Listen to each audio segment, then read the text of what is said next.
up, everybody? This is Do I Need a Bigger Mouthpiece? We're talking about recitals. We're talking about recital programming as well as the process with which we have gone through and we would instruct others to go through in order to find themselves on the end of a successful recital process. And this is a topic that I'm really excited to delve into. We're in peak season, I think, for a lot of people who are going to be giving academic recitals. All of my academic recitals were in the spring semester, towards the end of the spring semester. So this would have been the time that I was finishing up my planning and about to go into the doing of the process, the execution of the recital process. So I feel like we're going to have a lot to say about this. What do you think, Alex? Yeah, recitals come in many forms and shapes, right? So you can do a recital for school, it can be an academic recital, it can be an elective recital, it can be a non-elective degree recital, it can be a themed recital. I know, Kevin, when you did your DMA, there were concerto recitals and lecture recitals and memorized recitals and non-memorized recitals and recitals that you had to program plan without your teacher involved at all. And but also there are other kinds of recitals, right? Recitals can be a short 10-minute offertory at church. Recitals can be a 30-minute holiday offering at a nursing home to help, the elderly and celebrate a season that can sometimes be tough for them.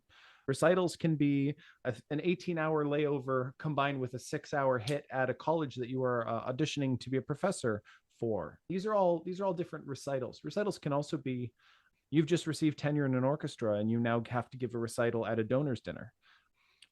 I am about to give a recital in the orchestra that I play in for a donors concert where we're playing one of my pieces, and that's an entirely different kind of recital because I have to talk about it beforehand.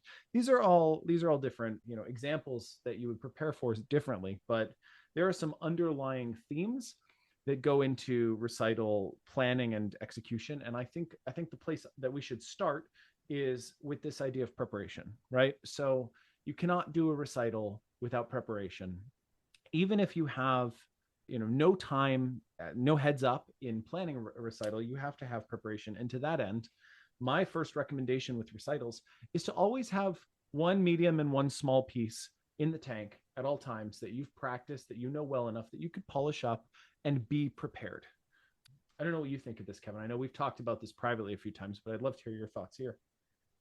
I think when considering having something in the tank at all times, it makes a lot of sense. And one of the good things about the academic journey is whether you are getting a degree in music education, but particularly if you're getting a degree in music performance, you are going to acquire repertoire. You are going to work on repertoire.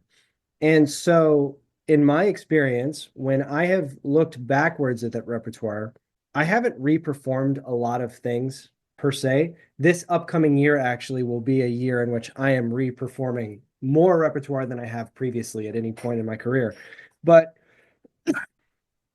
in the moments where I have gone back and looked at things that were once pretty gargantuan for me to work up, after having done it once already, the ease with which things come back is rather remarkable. It's also very encouraging and takes some of the stress out of working something up for the second time. So as someone who is seeking employment at the collegiate level, I'm fitting into that category of needing a recital ready to go that's somewhere in the realm of 30 to 45 minutes. It's with some music that perhaps I've never performed publicly before, but also with some music that I have played. And as I'm quote unquote preparing for that, a lot of my preparation is a lot of the type of work that we've already discussed so much on this podcast, which is a fundamentally heavy preparation, making sure that all of my I's are dotted and T's are crossed in terms of my ability to play the trombone at the level that I feel like I'm capable, and then studying that material, listening a ton to that material, singing a lot to that material, score studying, et cetera, all the things we're about to get into. And that's allows me to keep repertoire, let's say, on a low burn for a long period of time, and then be able to turn that up as need be. Yeah, I think that's a good perspective. I guess we just start at the beginning here, which is like the preparation stage and planning your repertoire. So if you find out that you have to do a collegiate recital, You want to be having this conversation about 4 months ahead of time. You want to be choosing rep and solidifying a program that makes sense. Something that I think is important to consider when doing repertoire programming is the 75% rule. And this is basically that at any given time, all of the challenges in your recital should sit at about 75% of your capacity. And this is because you're not going to play at 100% in your recital. You'd be lucky to play at 85% in your recital. Just like an audition, you're going to be under pressure. There's going to be unforeseen circumstances in every recital. You're collaborating with one or more accompaniment musicians that are assisting you, and you just don't want to set yourself up for failure. So if you have been improving greatly and you've been working on a specific aspect of your playing, maybe you're high range, maybe you're playing an instrument that's a secondary, alto or bass trombone or euphonium, something like that, contrabass trombone. You don't want to put yourself in a situation where you're batting at 95%. Don't program something that's insanely hard just because you want to play it. Program something that's meaningful to you that sits in the 75% rule. You And really want avoid, to be comfortable. yeah, avoid getting sort of that same analogy as to shopping when you're hungry. When you got about when you have 4 or 5 months in advance, you are going to give yourself perhaps maybe a little bit more credit than what you'll actually be able to live up to. And so if we're talking in tenor trombone land, tenor trombone maybe that's trying to also play some stuff on alto, 5 months out, you might believe that you can play the Leopold Mozart and then somehow also put the crest in and then maybe do some really beautiful aria that happens to be a mezzo or a soprano aria. That might sound like a great idea. And maybe when you're 5 months out, you also might have a really good day of practice because you're not actually stressed at all. And so you're playing just super fancy free, carefree, and things are feeling pretty easy, but you're also not actually performing it. And so you don't want to load up your plate to the point where you're going to be working towards this gargantuan monolith of a recital. I think Don Lucas, who I, in my planning for this recital, and I don't know if he even knows about this podcast. I think he does, but I think of how many times I reference what he says because he's just got so many good ideas. But he talks about planning a recital as sort of back to the idea of it being a meal. You have a main course. You're going to have your piece that is really the fixture of the recital. And that doesn't mean the finale, that doesn't mean the closer. It means sort of like the headlining piece. And from the way I look at it, you build around that. So if Alex, you might not be as, this is another weird sports analogy that's kind of far-fetching. Right over my Some head, Kevin. Go for it. It's okay, but I'm thinking about this, and I didn't think about this till now. There's these moments where they will online, you'll see this, build a starting lineup with $15, and there will be like a marquee player that's worth five, and then it goes down from there, where there's a player worth four, a player worth three, a player worth two, a player worth one, and so you have all of these selections of these $5, four, three, two, $1 players, and you have to build what would be the best lineup. A recital is kind of the same way. There's going to be these $5 pieces, but you only have $15 to build this recital. And so, you can't build it with three $5 pieces of music. You're going to have to balance it out. And so if you have this headlining piece, but then you also have another standard piece that's maybe one of a piece that you could play on a really bad day even, and maybe a couple of those, and then some, this doesn't get talked about enough, I think, to younger students, but approachable. I don't want to say cream puff, but just easy plays, easy, pretty plays where your face could be dead in the water and you can make music. There's nothing wrong with those pieces of music at all. And I think where I started to discredit those when I was younger and an undergrad was because I went to so many guest artist recitals of these just, I went and saw Joe Alessi at UT. I saw Jurgen Van Ryn at ITF. I saw all of these people that just crushed these massive recitals. Well, guess what? They were on recital 500 for their career. They're able to do this. When you're a student and you're building this up, you want to program for success. I was long-winded, but that's my thought. Absolutely. Speaking as a composer, when you look at pieces, and I'll use Telemann F minor as an example here. The Telemann F minor is not an easy trombone piece. Many collegiate trombonists might think of it that way. Grad students, you might say, oh, it's an easy piece because you played it in high school. When composers write music that is slightly easier than other solos that exist, they don't think that way. They write the music that they want to write, or they write for the parameters that they're given. When I get a commission that says write this at the high school level, I'm not thinking I'm writing an easy piece. I'm writing a piece that I think a high schooler could work up and play. That doesn't mean I don't want professionals playing the piece. The Telemon is a good piece of music. Telemon F minor is beautiful. It's a great piece. There's a lot that's compelling about it. Sure, is it as challenging as the Creston? No, of course not. Is it as challenging as the Grandal or the Tomasi? No. So what? It should still be on a recital. So like when you program a recital, you shouldn't feel weird about putting easier pieces on it. Those pieces deserve to be played. And most of your listeners are not trombonists. Maybe at a college recital, your whole studio will be there and you want to impress your friends and your teacher, which is a silly thing to do, by the way, because they're there to support you. You're already impressing them with your work and your improvement. I hope if you're doing your job, you are. But more importantly, there are many people that will be at your recital, like family and friends and other musicians that have required recital credit at school that are there to hear something that is different, and they want to hear music. I did a recital at NEC last year, and there were some people from the Boston community that were amateur trombone appreciators that came to my recital. I'd never met them. They sat in the front row and they totally enjoyed all the transcriptions I did. I did an entire art song recital and they thought it was really beautiful. They loved listening to my legato playing, they told me. But they weren't interested in what sounded hard for trombone or not. That wasn't meaningful. I was there to make music. And so this is an important thing to think about. You don't want to macho your recital because that sets a precedent for the wrong kind of goal anyway. Mm, You'll really totally probably just agree. disappoint yourself at the end. And you'll grow to hate the repertoire that you're working on Oh, you'll because hate it. you'll You'll hate it. yeah, yeah, Um, absolutely. let's talk about style variety here. When you do a recital, you want variety of style in composition, you want variety of style in musical style, and you want variety of style in playing style. So, variety of style in composition. You don't want to have a recital of 3 concertos or 3 sonatas unless that is the requirement. So, I recommend some art song. I recommend a sonata or a concerto. I recommend a shorter piece, like an introduction piece. And I recommend perhaps something more contemporary. This is a good way to balance those styles.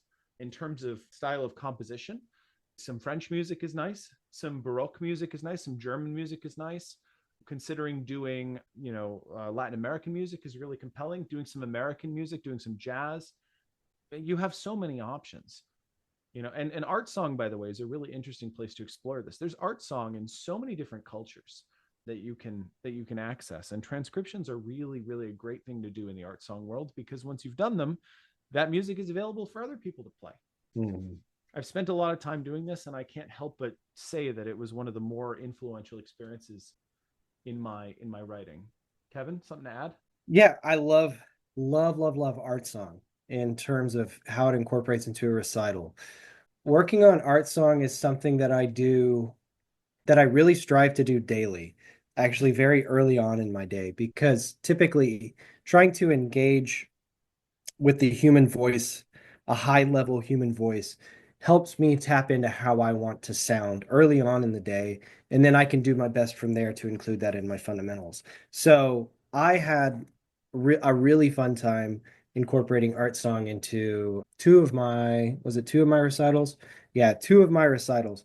And in the first recital I did at BU, I did the four serious songs and I did all four of them and I did them all from memory because I was more or less just working on them every day for the better part of 5 months, working with different recordings of it. I really knew the song at the end of the day, and I knew a lot, I felt good about the meanings behind all of the songs, and it was a whole lot of fun for me. And so that's something that as an instructor aspiring again to teach college, I actually want to utilize art song as an assignment that helps students memorize music because I feel like the words and so on and so forth kind of helped us connect to memory a little bit better. It helped me connect to the memory a lot better. And I think that's a good door being open towards memory practice. But I really quickly want to talk. again, and I say this all the time in this podcast, we don't game plan a lot beforehand. We kind of just talk about what we're going to talk about and then come in with our notes separately. And we ended up lining up quite a bit on this idea of categories within a recital. And I wanted to just really quickly, if I could, I came up with two formulas, if you will. I think a lot about when it formulas as they pertain to a recital, and there's a million ways to go about it. So this does not by any means have to be how you would go about it every single time, but these are two ways that I kind of figure you could plug in a couple different pieces this way. And this is a recital that is between 45 and 60 minutes. And so I'll give just two quick ways. I put standard opener, so that's sort of your sonata sort of a piece, singular movement, 8 minutes. Newer work followed, so that can be anything under the sun, but I feel like exploring newer works really helps give it the variety of genre, keeps the audience more engaged. And then headliner, after that, that can be your concerto if you're doing a 50-minute recital. And then I put invite a friend. And so on this invite a friend, that's incorporating, assuming that you're able to do this if it's an academic recital, you're able to do this if it's a non-academic and you're doing it for fun. But this is a invite a friend that's like conversations for tenor and bass trombone, if that's something along the lines that you want to play. And then I put vocalese. So in this case, art song, something that's a little bit easier on your face. And then finishing, this is maybe not the most PC term for this, but I just call it flash and trash. And so that could then be your finale, however you want to program that. The second way to do this, just really quickly, would still be more energetic opener, standard opener. Then you go to something softer. Then you go to something newer work. You have your headliner, and maybe you go divulge to one more new piece. Maybe you're premiering a piece. This is a good spot to do this. And then you can end soft. At some point in my development, I was discouraged slightly from ending soft in a recital, but I think it's actually Doug Yo that I've heard in some of his programming would end things softly. And that's how I ended my last recital at BU. It was another 60-minute barn burner. My face was shot. And so I played Sancta from memory, and no regrets doing that. I don't care. I was exhausted. I was able to make musical decisions and have a good time, and that's how I ended. So those are just a couple of different ways I think about how you could kind of build a couple recitals. Yeah, those formulas are solid. I like that. I think that's really helpful. I think if you are doing a recital that's not for school and you're doing a recital for the community or you're doing a recital for professional reasons, non-musician audiences connect with themes really well. So coming up with a theme that unites your repertoire that is compelling and advertisable and marketable is a really important idea. However, audiences can smell through the BS pretty quickly. So the idea of taking four pieces you want to do, putting them together, and then trying to, hack job a theme out of that can be really disingenuous. You see this a lot from people, and it generally does not help. So I recommend if you want to do a recital based on a theme and you want to put one piece on it, decide your theme and then pick other pieces. Don't pick five pieces and then try and find a theme that unites them. You will not be terribly successful with that generally. And it's a lot of work that ends up being limiting. Another thought here is if you are trying to program a recital, I would encourage you to think about diversity of composers and experiences and voices because it adds to the conversation of your musicianship and it gives you more ideas to access. This means if you are programming composers that are alive, understand that there are going to be audience members that connect to different ideas in your recital. And so I think this is really important if you want to try and bring your musicality to those that might not know about it. You want to present a full picture. And the way I see it is that if you are doing a recital with, a lot of the same kind of musical voices on it, you are leaving colors off your palette. Your painting is just not going to be as complete. As a Totally general agree. rule, I find that you only benefit musically and the recital benefits as well. Oh yeah. And not that you're programming specifically to trombone players. In fact, I discourage that idea. Please don't do that. Please don't. Yeah. But let's say, for instance, you're giving a a school degree recital or something like that. So you realize that the audience is going to be made up a lot of your peers. A lot of your peers are probably going to play the trombone if you're doing this at school. I think something that is cool, and I'm not going to name him because I'm thinking this on a whim. There was an undergrad at BU my first year who did a recital. He did a recital, and I honestly didn't know a single piece. I think maybe one piece on his recital that I knew going into it. And he went out of his way to just find a bunch of new stuff, legitimately great newer music or living composers music that I wasn't aware of. I thoroughly enjoyed that. So the diversity is going to really enhance your listeners because a lot of them will have heard the Schulek. A lot of them will have heard the Bota. And those are good pieces. And we're going to talk about our favorites later. Both of those are sort of near, they're on my list. I love them dearly. But to be able to, maybe instead of the Grandal, which is a great piece, okay, it's a good piece. But maybe if you did the Gotkovsky or, the concerto, the Rom, that those are two other pieces that deserve a lot more credit than they get, a lot more playing than they get, and you'll still have plenty of time to play the Grandal. That's my hotter take, if you want to call it that. Yeah. Pianists. This is super important. There's a lot of etiquette with playing with a pianist that gets lost, and I want to start by reminding everybody that a pianist is not a backing track, right? A pianist is a living, breathing musician that needs time to practice, that needs time to learn notes, and generally there's a difference in the culture between strings and trombone with when it comes to like working with pianists. Pianists treat string rep with more seriousness than they do brass rep, and that's generally because brass players don't come to rehearsal with pianists as prepared as string players do. This is partially endemic to the culture that brass players are not exposed to pianists as early as string players are, but I want to get some ideas out of the way. One, when you show up to your pianist recital, which by the way should not be the same week as your recital for the first go, you should have met with them before. You should know their part. You should know your part solid rhythmically. You should be able to snap and sing through the piece with your music, and you should know where your pianist entrances are. You should hear them with your part together. And this is super important because your pianist's job is not to teach you their part. In fact, they are an accompanist, and if they're a trained accompanist, they're not leading you. You are leading them. And many trombonists in particular, but brass players in general, fall victim of this with their first recitals. They kind of wait for the pianist, trying to hear their accompaniment that they've heard on the CD, and they're waiting for cues to play. Well, guess what? The pianist is waiting for you to play along with you. And a good accompanist will jump and follow, and they're not tracking time, they're tracking you. So you end up in this game of chicken, and it really causes problems in rehearsal. It causes a lot of issues with the flow and the tempo and the rhythmic integrity and pulse of your work. And it just leads to a really frustrating experience. So, do the prep. Make sure you reach out to your accompanist. Make sure you understand what a fair rate for your accompanist is. Make sure you're not trying to shortchange your accompanist. Make sure you're being respectful of their time.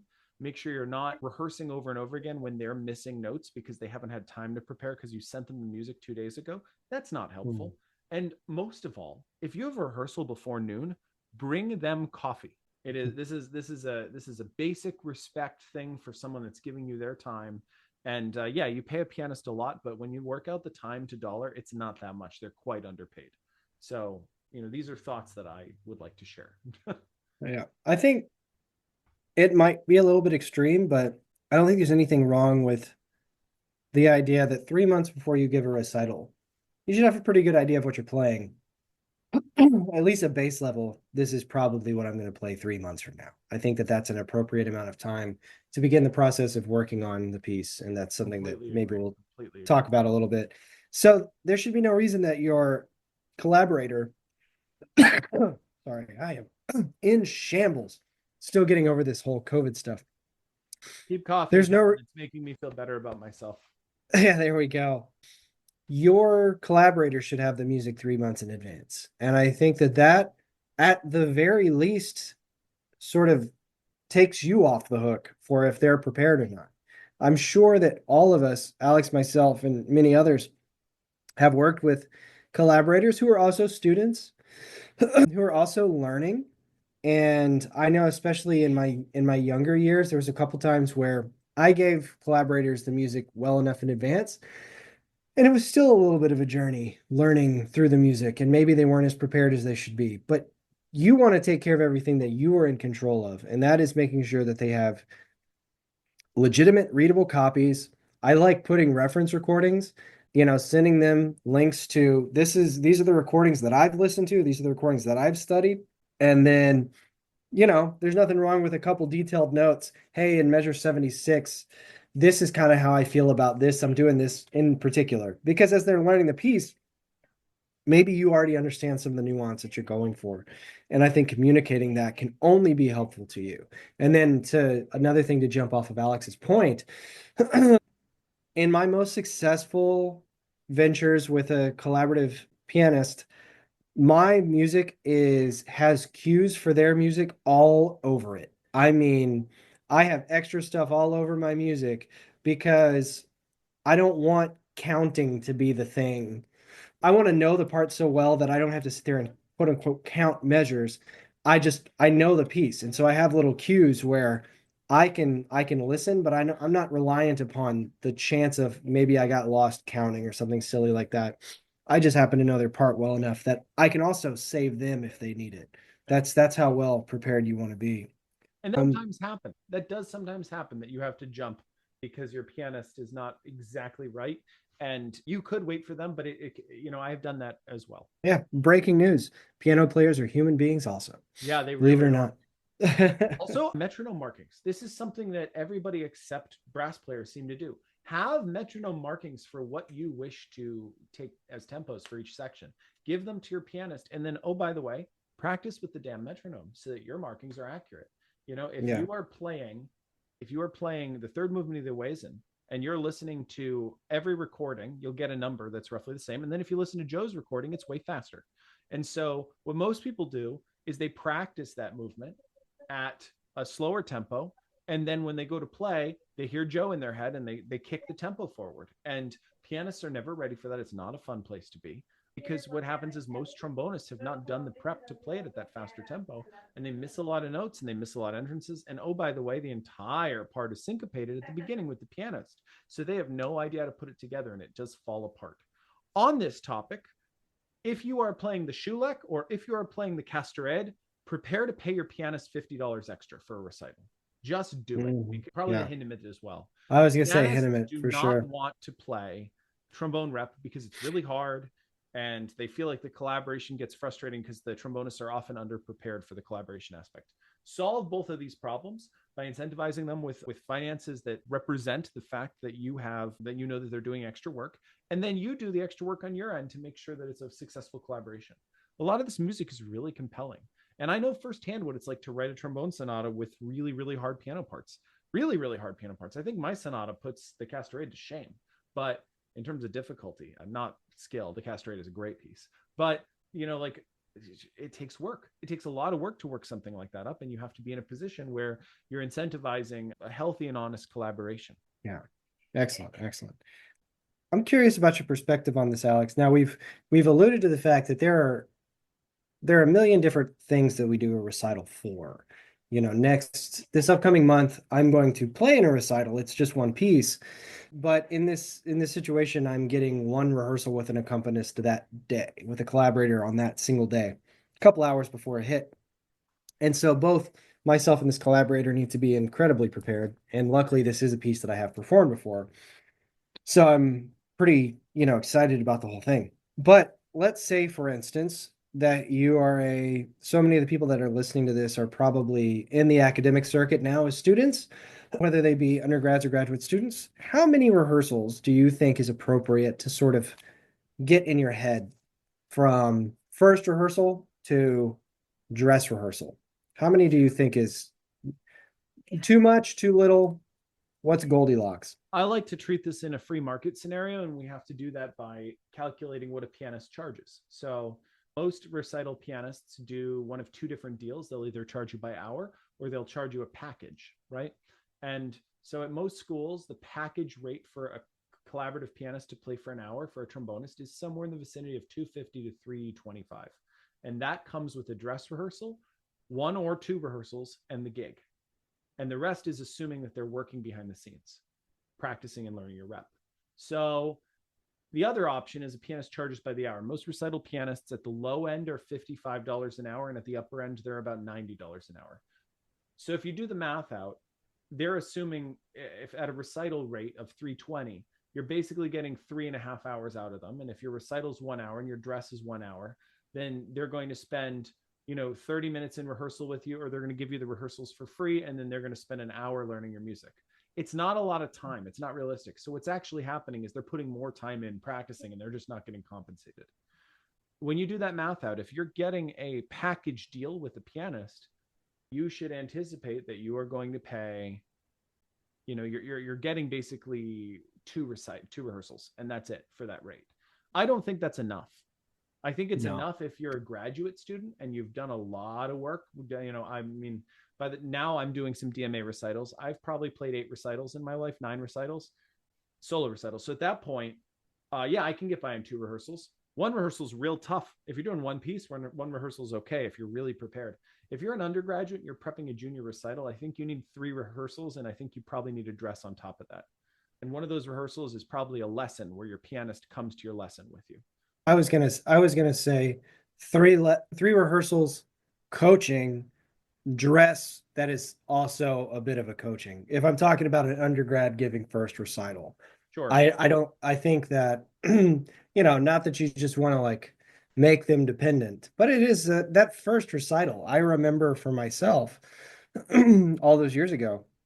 It's a pretty scary experience when you first It's get very off scary. It's doing, very scary. and it's And so. if I go was just gonna say, if you're sitting there today getting ready for your first or second recital, it's okay to feel all of the things that resemble anxiety around it. I will say that having given now right around the same amount as you, Alex, 8 or 9 recitals, two things. The feeling of anxiety doesn't go away. My ability to cope with it is just getting better. Mhm. And the more I do it, the more accepting I am of the process. That is to say that it's not, again, I'm not going to go through it anxiety free. There's going to be moments of anxiety, Totally. but I've just been able to accept it more and more the more I do it. And, you give 7 recitals and then you realize you're still giving an eighth. Something tells you, well, I keep giving these things. So might as well just keep doing it. It's not as if it's a life or death situation and your first 2 recitals decide whether or not you get to keep doing this. I had a friend who gave a master's recital, and he really hyped up this master's recital for a long time online and all these types of things. And then he didn't feel as great about it. And he felt like he kind of let himself down, and he was talking to me about it. And I said, well, how many recitals have you given?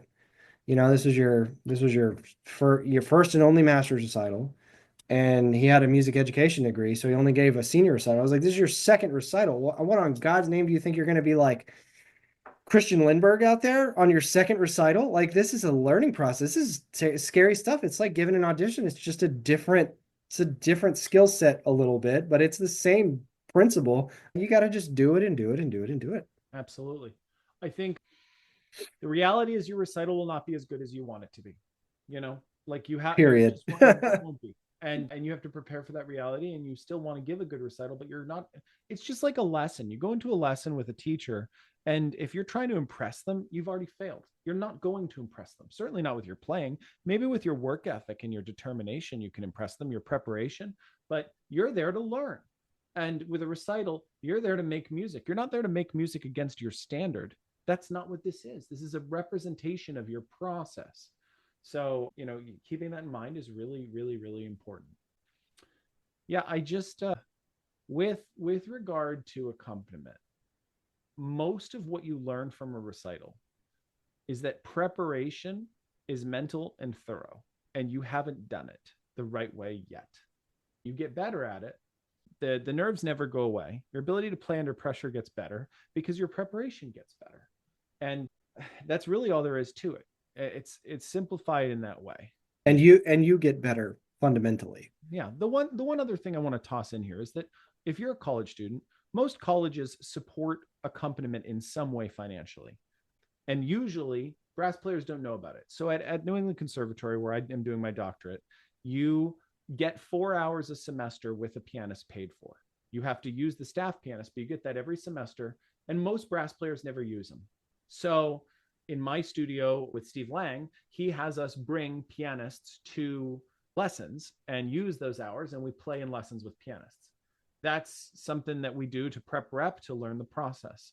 At whatever school you attend, there may be staff accompanists that are available to brass players, but the system may only have them, available to voice students or to string students, because those are the professors that are pushing this as something that's important to them.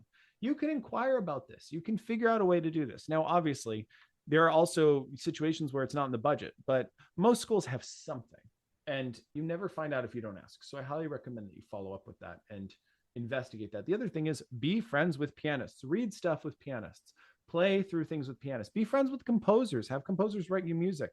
Like, that's how we get 90% of the rep that exists, is situations like that. So Absolutely. Another sort of logistical thing to be aware of is that the process for signing up for a recital at every university is a dumpster fire, probably. correct. You know, Correct. some I've heard of some unicorn universities out there where it's like, oh no, it's really pretty simple and straightforward and everything's done online. At BU, it was like Hunger Games trying to get a freaking recital scheduled. And it was hell on wheels. Oh my gosh. I cannot say that enough. It's terrible. And so talk to people who've scheduled recitals at your school. If you're a junior and you're about to give a recital, you got a buddy that graduated a couple years ago, they gave a recital, talk to them, ask them about the protocols, talk to your professor about the protocols. There's probably windows for signing up. It may have to be done in person. I know with at BU, we had to get a slab of concrete and get a pick, and then we had to chisel in when we wanted a date and where we wanted to have our recital. And then, it was then reviewed in a cave somewhere. And then we were found out. And only one person knew the answers. It was crazy. And so you just really have to know months in advance, because you don't want to get the raw end of that deal. You don't want to have to play your recital in the most subpar venue at the university at the most subpar time just because you didn't plan well. So just don't take that lightly. I would honestly give yourself a whole day on your calendar to make, that might not be anything else you get done that day, but by golly, get that freaking schedule set and get your recital taken care of. That goes back to talking to your collaborator, make sure their schedule's in line with you so that you don't have any surprises. Yeah, I cannot stress that enough. That is a horrible thing to have to deal with, but we all have to deal with it. Completely agree. All of that. Shall we talk about some top 5 rep? Yeah, I did this a little bit different than you, but it'll all kind of make sense. So it's not. I'm actually going to throw out a little bit more than 5, but I go by categories, and then I kind of talk about some of that. Sorry, I That's got fine. excited. I I can do got that. excited. I got really excited. I'll go really quick just to kind of it Okay. echoes a lot of things we've already Why talked don't you call the talked about. category? Okay, so my categories are sonatas, music by a composer of vocal music, so transcriptions, concerti, and then I put unaccompanied, and then finally new music. So specifically by a living composer. And I'm gonna fall on my face on one of these because I realized that I put the category and then I didn't write it. So That's all right. I'm gonna try and make my list work in your categories. Shall we go back and forth one by one? yeah, let's do that. And I'll All just right. So we'll, I'll kick off sonatas really quick. yeah, I you give a think that name and then I'll give a name. excellent. I feel like of my sonatas in my top 5, we've already mentioned this.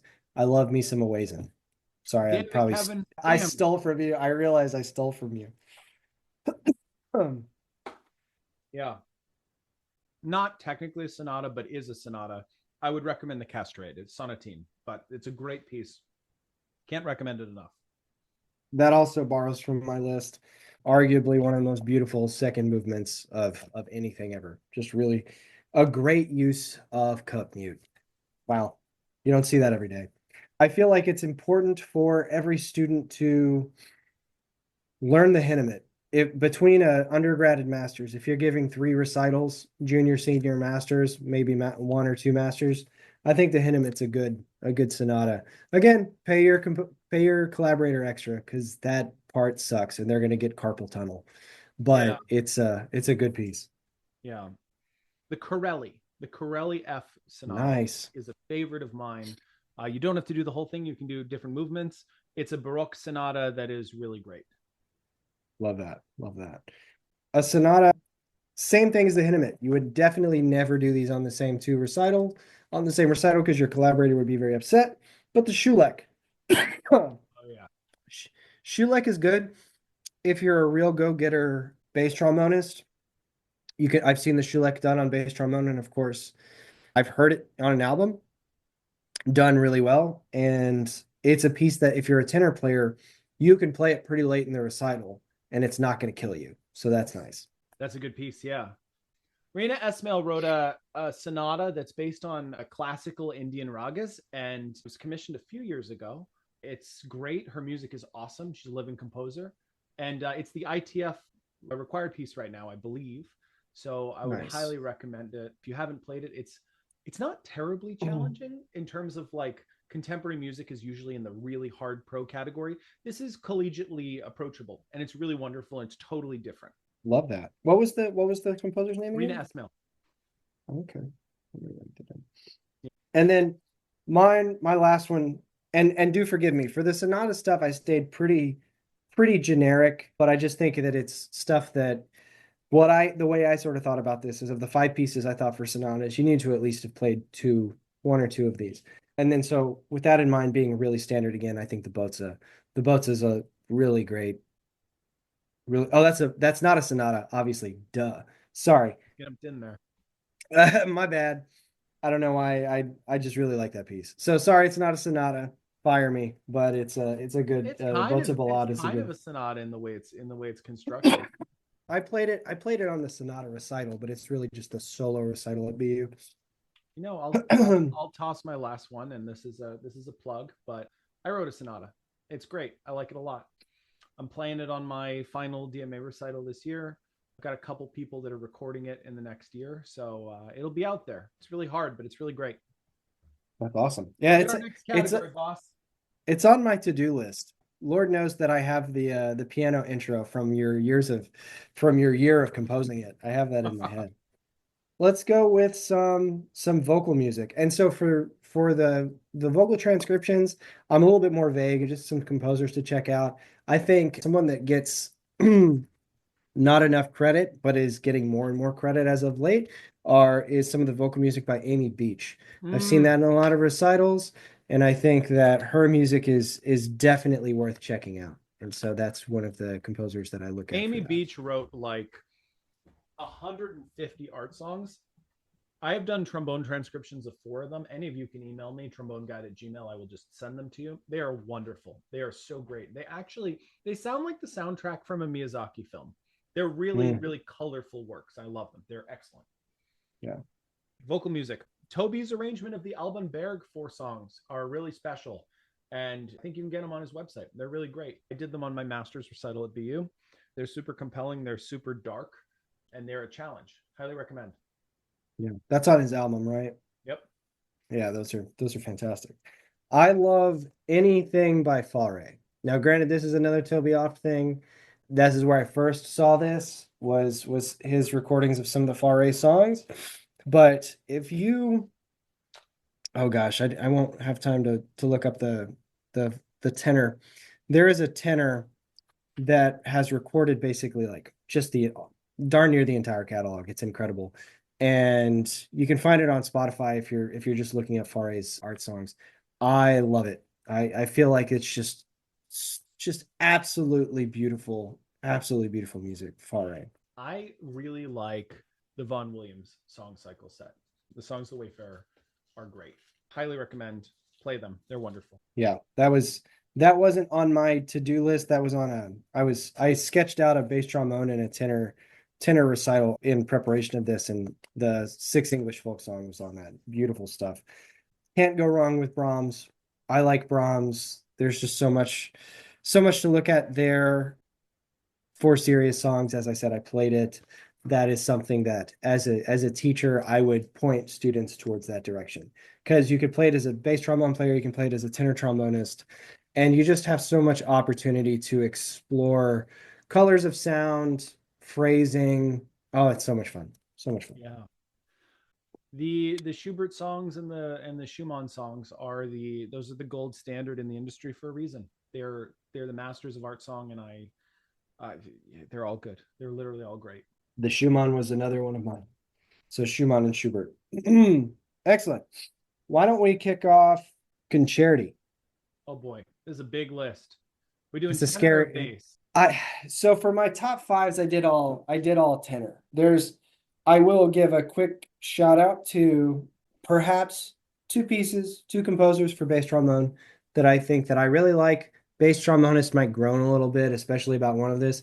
I love Lebedev. Sorry, the Lebedev in one movement for tuba that's often played in bass trombone. I love the opening melody. I enjoy the entire piece, and then I also enjoy Spillman. So if I'm looking at a couple concerti for bass trombone, those are two that stick out to me personally. This is Do I Need a Bigger Mouthpiece? This is Kevin. This was Alex, Hello, and everybody. we really enjoyed talking to you, and we look forward to seeing you really soon. Happy practicing.